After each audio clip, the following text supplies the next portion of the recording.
Hello and welcome to Lemon Steers, where we talk anything and everything entertainment. I'm of course the Lemon himself, Zeke Lemon, and this is my review for Men, the new A24 horror film with director and writer Alex Garland. Alex Garland is known for directing Ex Machina and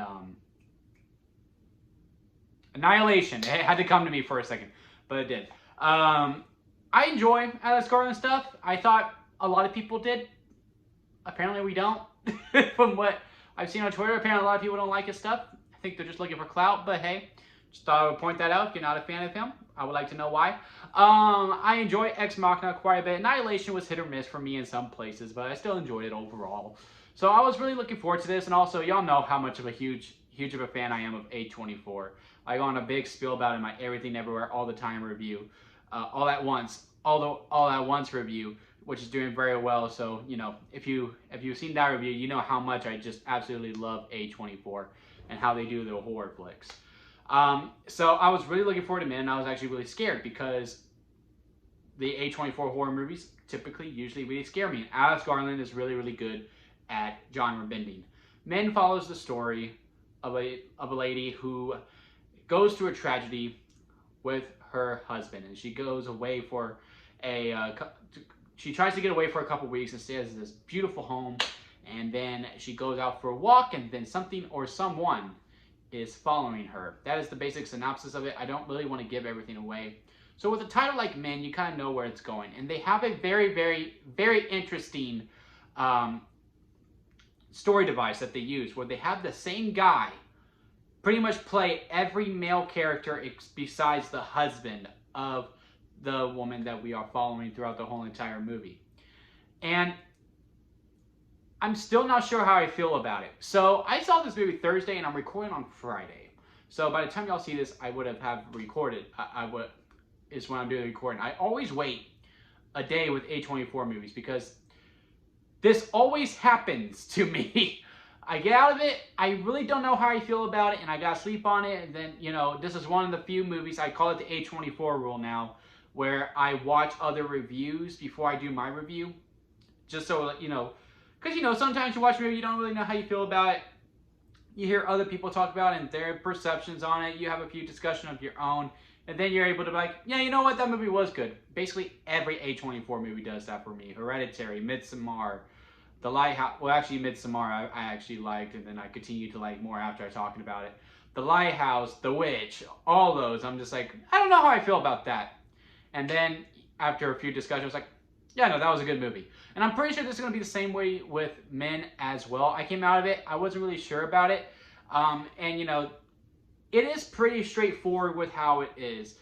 It has two different ways that it goes by, because as I said, there's a tragedy that is with the lady, and it follows that story quite a bit as well, but there's also the men aspect of it, of the title. I mean, this movie is an Alex Garland film, right? And it's an A24 horror film.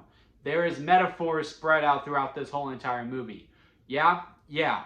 So, you know, you're just kind of like watching every frame. You're like, huh, I wonder why he did that. I wonder what he's trying to show. What is the image behind this? What is the meaning and everything, all that stuff as well. But here's where it is. Here's what I've kind of learned to it. I think he should have either picked one or the other, because if he was doing both, I think he wrote a fantastic script. I truly do. I think Alex wrote a absolutely fantastic script for this movie. And he had good actors. He had all the tools. I just don't think this was the chair for him to direct.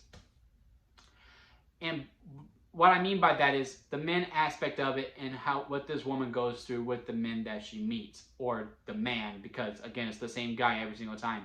But she also really doesn't know, she doesn't realize that it looks like the same guy every time. So again, why the character, why have the same guy play everyone if it's not even really a part of the story?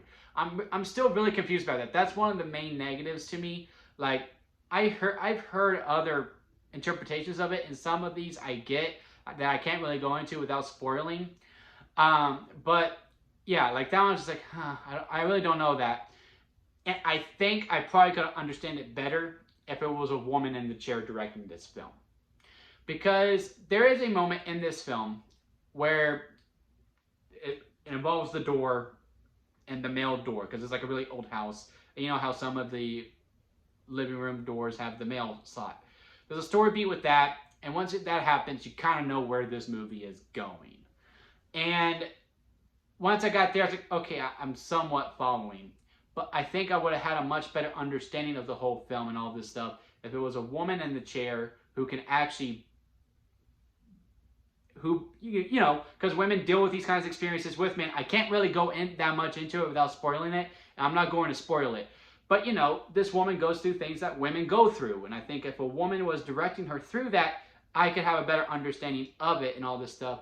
In some ways, it seemed like he was trying to be like, I get women, instead of like actually let it breathe out. Like, it was like he was trying to prove a point. I believe Alex Garland had his heart in the right place. Again, I just don't think this was necessarily his chair to do. I just, you know, directing was the weakest part of this film for me. Again, it really just felt like explaining and being like, I get it, instead of as to like, yeah, this is how the situation is. But the final act is really good. It is a bonkers ride, and, you know, it is scary. I was scared until I figured out what was happening. Like, I was nervous. I was looking through. I do this when I get like really anxious. I hit my head, and I was doing that. But once I got it, I was able to select, all right, so this is what we're going to happen. Well, this has to happen, all this stuff. And it was good. And at the end of the day, I did enjoy the movie. I just didn't love it. Now, with that being said, when more spoiler reviews coming out and more podcasts about this, especially when the Dead Meat one comes out. Y'all know Dead Meat? Subscribe to Dead Meat if you're a huge horror fan, if you haven't already. But usually when they do their podcast episode with Chelsea and James, that's usually when I'm like, oh yeah, that was pretty good. Like the latest one was with the Lighthouse, which I actually liked, and they actually just made me love it more.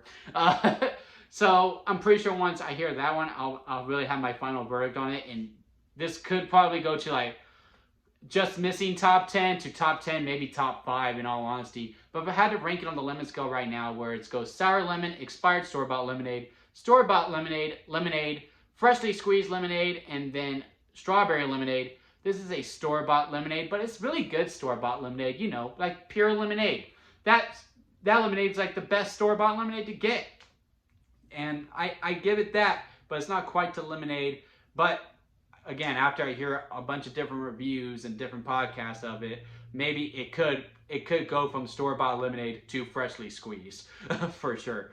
Also, movie is a little long. I think it could have cut about 15 minutes short. And again, if they would just stick to one storyline, because this does say a lot, and I can see a lot of audiences being confused by it. I haven't checked the Rotten Tomatoes score yet, but I wouldn't be surprised if the critic score is like way up here and the audience score is way down here, where you can't even see my hand anymore.